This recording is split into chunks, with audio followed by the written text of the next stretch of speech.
नमस्कार साथीहरू, आज मैले धेरै दिनमा भिडियो बनाउँदैछु। समयको अनुकूलले गर्दा भिडियो बनाउन पाइरहेको थिइनँ। आज हजुरहरूलाई सुरुवालमा गोजी कसरी राख्ने भनेर देखाउन गइरहेको छु। सजिलो तरिका। पहिला यो कपडा लिने, एउटैमा गर्दा पनि हुन्छ, दुई टुक्रा गरेर यसरी रबर लिने।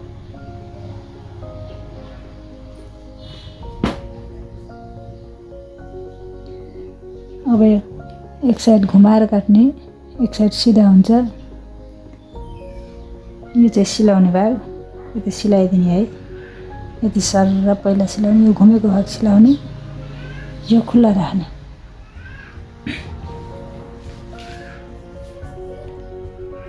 सिलाएर देखाउँदैछु। अब यो मैले सिलाएँ। हजुरहरू देख्न सक्नुहुन्छ, यतातिर मैले अर्कै कलरले सिलाइदिएछु देखिन्छ भनेर। यो गोलो भागमा सिलाएँ है। यो गोलो भागमा सिलाएँ। अब यसरी फर्काउने, फेरि यो यसरी फर्कायो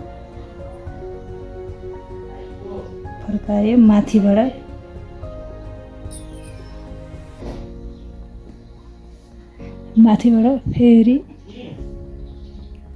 सिलाइ हान्दिने है। अब यो माथिबाट पनि सिलाएँ है, सरर माथिबाट पनि सिलाएँ। अब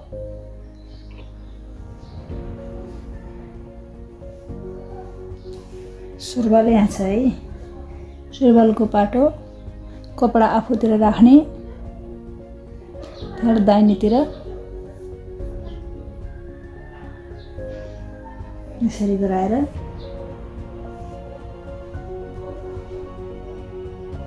अब यो सिलाएको भाग तल, अनि यो चाहिँ नसिलाएको भाग माथि बनाएर यसरी राख्ने है।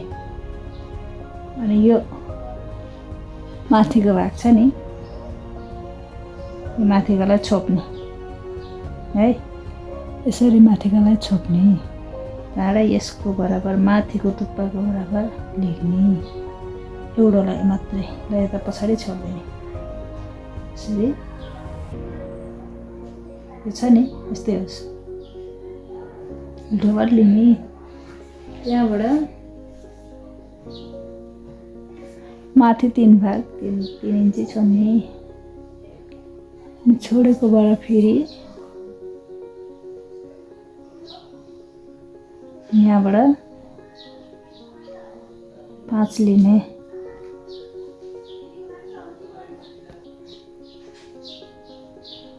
अब यहाँबाट यसरी सिलाउने है। यसो गरेर यसरी सिलाउने। एउटा टुप्पाबाट सिलाइछु। यो इलास्टिक भाग हो, यो गोजी भयो है। यता फर्केछ, कपडा यता छ। यो बिट है, बिट। अब यसरी काट्ने।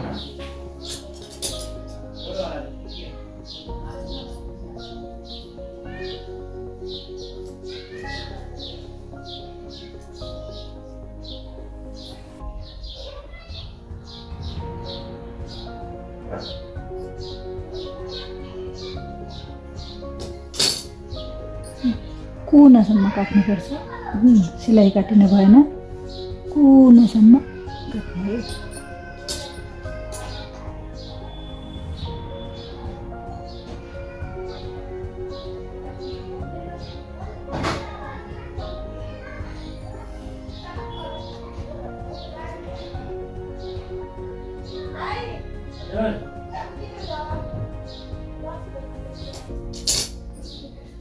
यो छ नि कपडा, अब यसरी फर्काउने है। यसरी फर्काएर यो यसरी फर्काएर यो चाहिँ यसरी लेख्ने है। यसरी बराबर गराएर मोड्ने है। बराबर गराएर यसरी बराबर गराएर मोड्ने है। बुझ्नुभयो नि?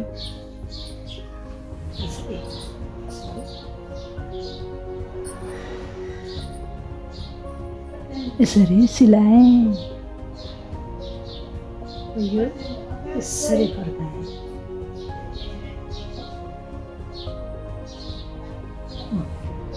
अब यसको माथिबाट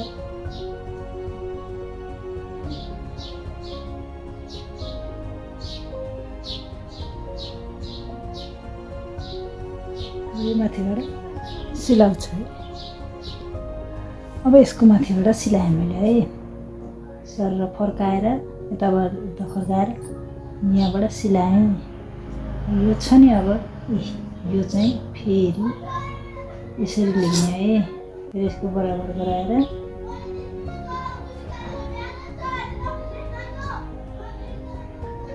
यसरी बराबर गराएर फेरि यहाँबाट सिलाउने। यहाँबाट सिलाए पनि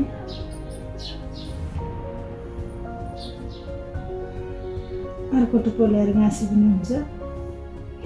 यसरी यताको अर्को टुप्पो ल्याएर गाँसिदिने है।